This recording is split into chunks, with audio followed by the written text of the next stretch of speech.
Et bonjour avec Nissart, on se fait le petit débrief Marseille OGC Nice.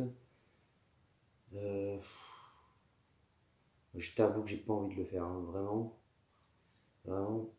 j'ai pas envie, mais bon, on va le faire. Pour les abonnés, pour tous ceux qui me suivent, bien évidemment.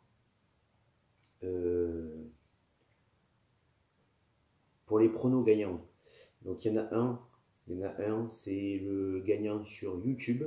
D'ailleurs, merci beaucoup d'avoir participé à ce jeu et de toujours participer à ce jeu, d'être nombreux à participer à ce jeu. Mais pour ce match, j'avoue que la participation a été énorme. Il y a un gagnant et le pronostic gagnant a été donné sur YouTube par, je te mets là, Alex Gaming Show. Voilà, bravo mon béo.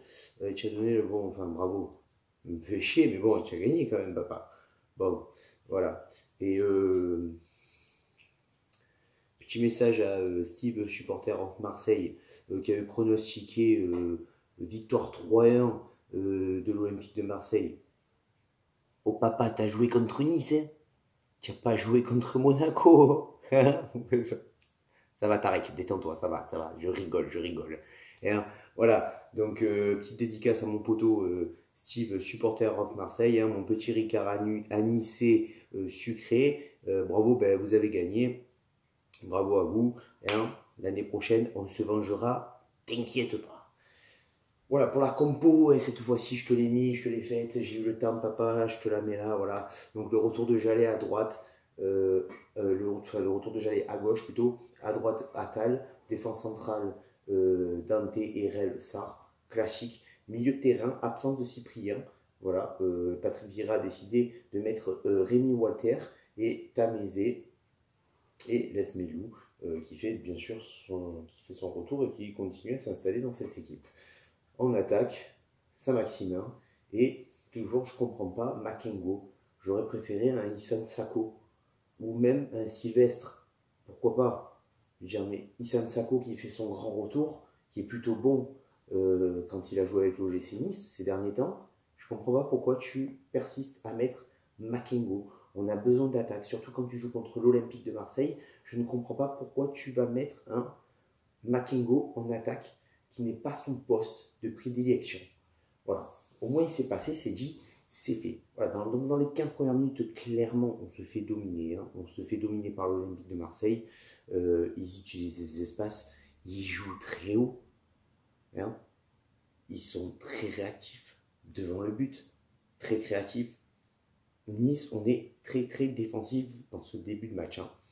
Vraiment, on a du mal à sortir les ballons. On est beaucoup trop passif en fait. On est très passif. Et l'OM montre de l'explosivité offensive vraiment. Malgré tout, on a une bonne organisation défensive dans ce match de la part de l'OGC Nice. De la part de l'OGC Nice. Ouais, t'as compris, je suis dégoûté de le faire ce débriefing. Et à la 22e minute, putain de merde, ouverture de Tamézé de l'extérieur sur Saint-Maximin qui file au but face à Steve Mandanda. Il frappe, mais bien sûr Steve Mandanda avait bien fermé son côté.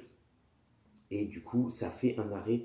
Et là, tu te dis, putain, quel regret, parce qu'on n'aura pas 150 000 occasions. Du coup, ça fait caguer de rater cette occasion.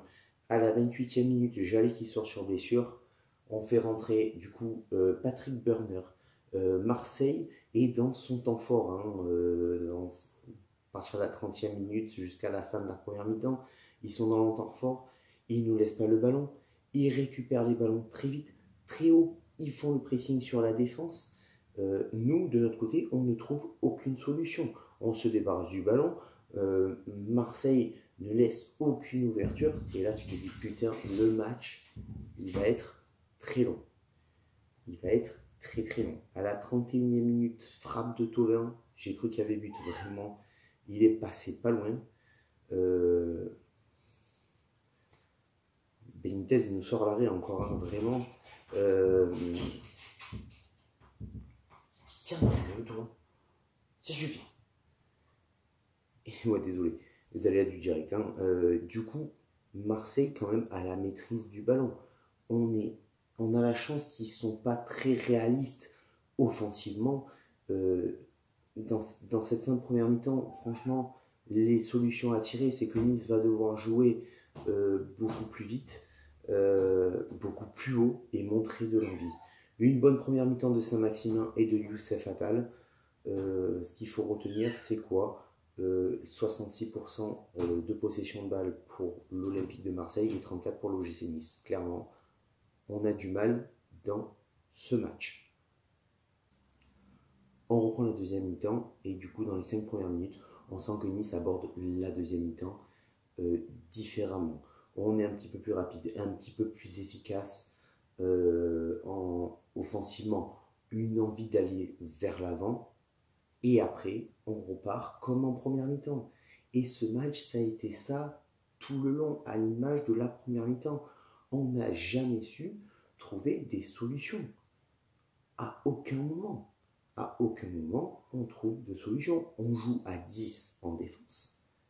Hein, et quand on essaye, on va dire, de partir en contre, parce qu'on n'en a pas eu beaucoup des solutions de contre, ou quand on essaye de relancer l'action vers l'avant, ben, tu te retrouves avec Saint-Maximin en pointe, tout seul.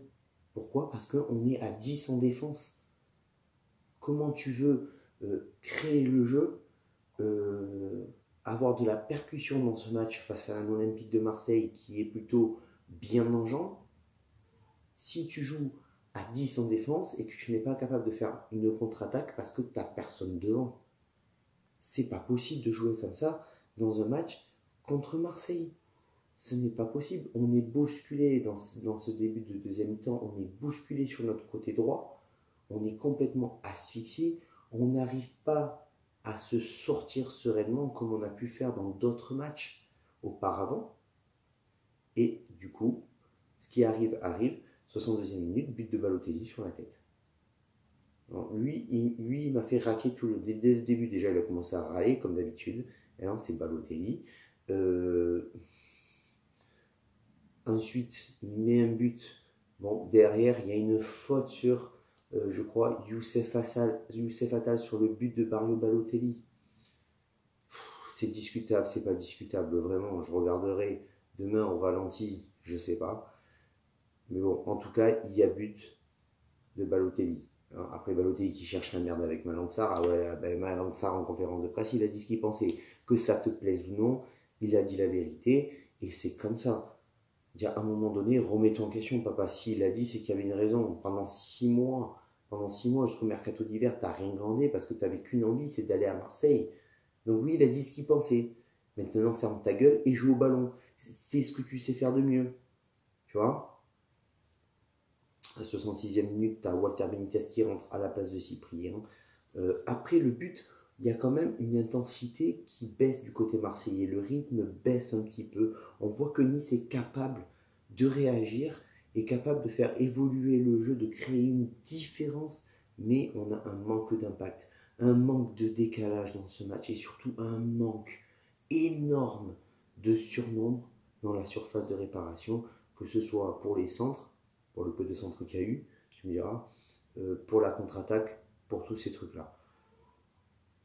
Ensuite, Patrick Vieira à la 77e minute, pour moi c'est un peu trop tard, il fait sortir Tamézé un peu mort dans ce match pour faire entrer Issane Sako. On passe à 4 en défense, on a une réorganisation au niveau de la combinaison, de la composition de jeu pour évoluer plus rapidement en attaque, mais on est incapable.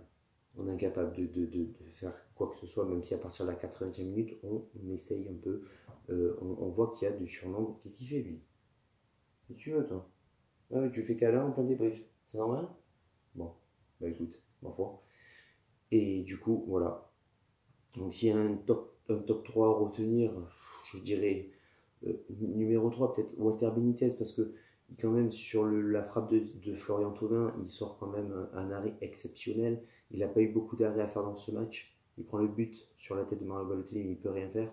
Mais les peu d'arrêts qu'il a eu à faire, il les a fait et ça aurait pu changer le match. Ensuite, deuxième, ouais, Youssef Attal qui a été très présent en première mi-temps, un petit peu moins en deuxième, mais qui a été présent, le garçon, encore une fois, énormissime. Et Saint-Maximin qui s'est donné vraiment. Numéro 1, Saint-Maximin qui s'est donné jusqu'au bout. Première mi-temps, ça a été l'homme fort du match. Et du coup, voilà, pour moi, c'est l'homme du match. S'il y a un homme du match à retenir dans ce OM OGC Nice, c'est lui. Voilà, sur ce, je t'invite à donner ton pronostic face à Toulouse, donc la semaine prochaine. Sur ce, ciao Viva, la Baguette. Et Steve, supporter au Marseille, Loupambagna, te salue.